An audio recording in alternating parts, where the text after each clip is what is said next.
Jambo mtazamaji popote pale ulipo, tuko hapa katika eneo la Moru Nayache katika wadi ya Letea, kaunti ya Turkana, na kinachoendelea ni ile hafla ya Nayache ambayo ni hafla ya Kiturkana ambayo imeleta pamoja jamii za Ateker kutoka katika maeneo ya Uganda, kutoka pale Sudan Kusini, Ethiopia na hata hapa Kenya ambao ni Waturkana, na maudhui ya mwaka huu wanazungumza kuhusiana na masuala ya amani. Ni hafla ambayo iling'oa nanga muda mfupi, saa chache tu zilizopita, na inaongozwa na gavana wa kaunti hii Jeremiah Lomorkai, na imekuwa ikiendelea.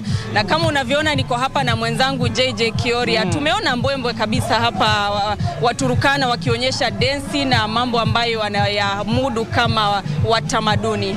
Mtindo mzuri huo, wakisherehekea tamaduni zao na haswa mama yao, mama Nayache ambaye alikuwa anaishi hapa, na ulivyosema kwanza, ule muda ambao tulikuwa hewani, tulikuwa tunasema kwamba kuna kaburi lake pale nyuma, na ambako gavana wa kaunti hii pamoja na viongozi waliweza kufika tena wakapiga round hapo ya round 4, na ni kwamba ni kama njia ya kupeana heshima kwa mama Nayache. So it's been really a big ceremony, and indeed we'll be handing it back to the official ceremony. Of course, we expect remarks from Governor Lomorkai and other county leaders, as well as leaders representing the Ateker community, like Nancy has said, drawn from South Sudan, Ethiopia, as well as Uganda, and indeed Kenya. Unfortunately, again, there's no Ethiopian representation, owing to the fact that there's another festival in the coming weeks that will be held in Ethiopia by the Ateker community. And I think the same people here will still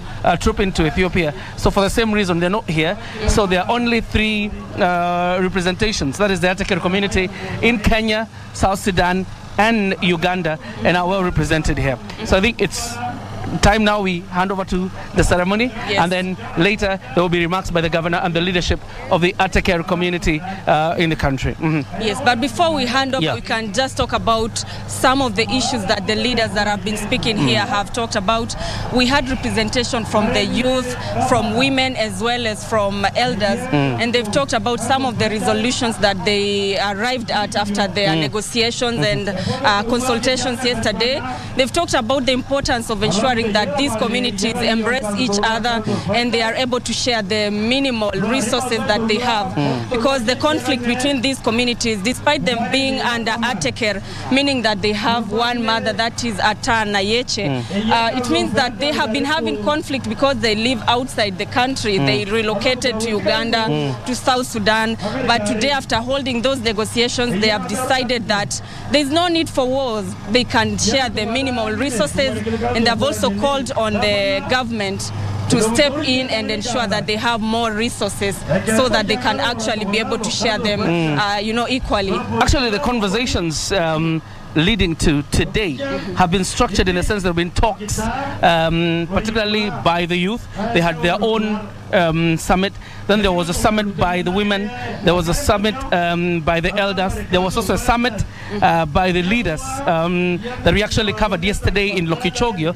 And they are all going to bring their resolutions here. And I think we've had a bit of resolutions being read here by a lady, particularly the resolutions by women. And one of the resolutions is to actually establish a center here at Moru Nayache, particularly probably to bring more attraction towards this area. And that means then you will see some urban life coming now to Moru Nayache. But most importantly, in the conversations we had yesterday from the leadership, they're more concerned about peace and stability in this region, because it would steer development, or it would foster development. One of the reasons, and of course the leaders admitting part of why they have to have those conversations, and very uncomfortable conversations, because the big question was, what is the role of political leaders, or even leaders themselves, in terms of leading peace and stability efforts in this region, so that then it is tied to development. Because in the absence of peace, in the absence of stability, then there is no meaningful development that can be realized.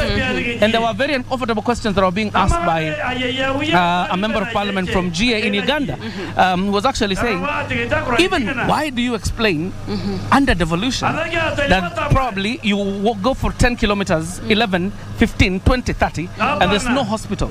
It then means then that the political leadership has not decided to solve the problems of their people, and therefore then necessitating some of these conflicts you see, or underdevelopment in some of these areas. And these are some of the questions they were asking themselves yesterday. And it actually makes sense, because yesterday when we had that meeting, there was actually a meeting yesterday by leaders drawn from the countries, the neighboring countries, and they were talking about what they need to do. And they were like, it's so good that as leaders we have identified that indeed there is a problem. We have accepted that there is a problem that needs to be looked into, and that's what they are doing. And Kioria, when we were coming to this place, it's like, I don't know how long we took, around 2 hours, 1.5 hours. And there's a lady who talked about the infrastructure. They need to open up this place, develop it, and of course make it, more accessible. And those are some of the things that will bring peace, because then people will not be able to fight over the minimal resources in the various areas. They've also talked about the need to establish those hospitals at the borders. That's when, if you are in Ethiopia, you are in Uganda, you are in Kenya, you can share some of the resources. So it's a beautiful discussion, and we do hope that it's going to bear fruits. Absolutely. There was something else that we were talking about yesterday, and I think owing to the conflicts that you were talking about, particularly along the borders, because sometimes you hear that there's a community from Ethiopia that has attacked the Turkana community in Kenya, or you will hear there's probably invasion or cattle rustling. And in a sense, because of these problems, they have set so many years, and out of it have emanated MOUs on how to end this conflict or the strife you see along the borders. But what the leaders were saying yesterday is there's never a clear plan on the implementation of MOUs. And I remember still the Member of Parliament for GA asking, we are talking about these MOUs. Where are the documents showing that we have this MOU, so that then we can talk about the implementation plan, which tells you probably under Governor Lomurkai, there's much that needs to be done in terms of documenting some of these MOUs, and then there's a clear plan. We had an MOU probably in 2022, we had an MOU in 2021, we had an MOU, and these are the documents. Then how is the implementation plan? Because that is what they were talking about. But then again, even the implementation plan, Nancy, will probably require the input of the national government, probably in Kenya, in South Sudan, in Uganda, as well as in Ethiopia. Because Turkana County, for example, security in Kenya is not a county government function. It is a national government function.